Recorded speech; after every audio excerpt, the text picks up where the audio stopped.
आज हम एक क्वेश्चन देखने वाले हैं जिसमें हम देखेंगे कि केमिस्ट्री का एक क्वेश्चन है जो कि मोस्ट इम्पोर्टेंट क्वेश्चन है। क्वेश्चन है, कटे स्थान से बहते रक्त को रोकने के लिए फिटकिरी का प्रयोग किया जाता है, क्यों? तो इस क्वेश्चन का एकदम सिंपल सा आंसर है। देखिए, फिटकिरी, ठीक है, या FeCl3 का विलयन प्रयुक्त होता है कटे स्थान से रक्त को बहने से रोकने के लिए। ठीक है, तो फिटकिरी में जो है हमारा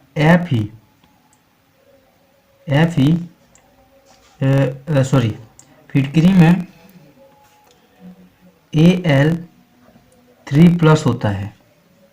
ठीक है, और एक होता है, यहाँ पर क्वेश्चन नहीं लिखा है कि FeCl3 का भी प्रयोग होता है रक्त में जो बहाव को रोकने के लिए कटे स्थान में। ठीक है, तो फिटकिरी में Al3+ और FeCl3 में Fe3+ धनावेशित आयन है।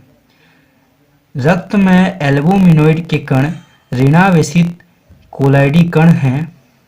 ये रक्त के कण Al3+ या Fe3+ द्वारा स्कंदित होकर थक्के के रूप में जम जाते हैं, जिससे रक्त के बहना बंद हो जाता है।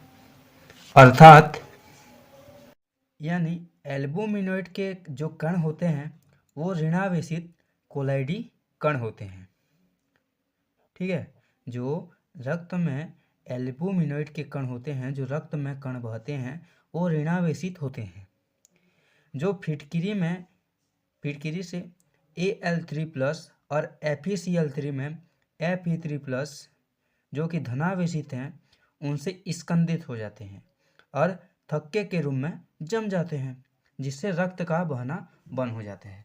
अर्थात ये जो Al3+ है और Fe3+ है, ये धनावेशित कण है, और जो रक्त का कण है, जो एल्बुमिनॉइड कण है, वो ऋणावेशित है।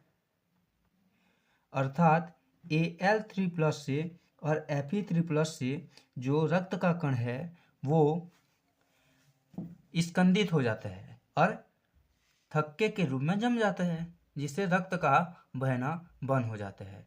इसको हम लिख भी सकते हैं, आप इस प्रकार से लिख सकते हैं जिससे नंबर अच्छा मिलेगा।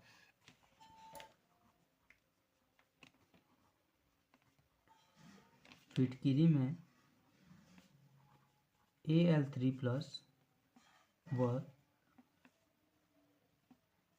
FeCl3 में Fe3+ धनावेशित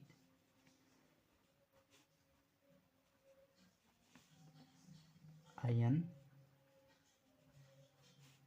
हैं। रक्त में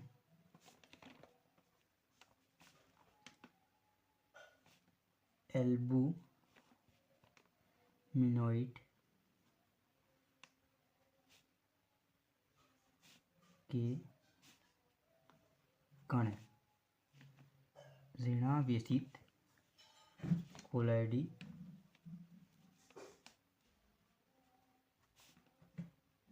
कण होते हैं। ये रक्त के जो कण हैं, जो रक्त का कण है, मैंने बताया कि रक्त का जो कण है वो Al3+ और Fe3+ से स्कंदित होकर जम जाता है। तो ये रक्त के कण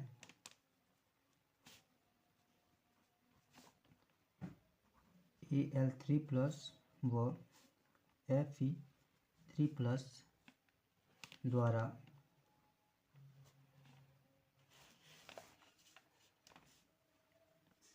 स्कंदित होकर थक्के के रूप में जम जाता है।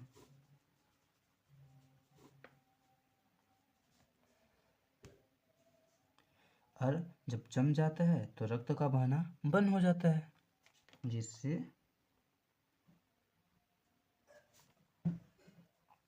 रक्त का बहना रुक जाता है। तो आशा है कि यह जो वीडियो है वो आपको पसंद आया होगा और ये एकदम सिंपल क्वेश्चन का आंसर है, माने कि ये बहुत सिंपल आंसर है और आप इसको रटने की कोशिश मत करिए, समझने की कोशिश करिए, तो आपको बहुत ही आसान तरीके से समझ में आएगा। अगर आपको ये क्वेश्चन समझ में नहीं आया तो आप कमेंट कर सकते हैं, जिससे मैं और आसान तरीके में आपको समझाने का कोशिश करूँगा।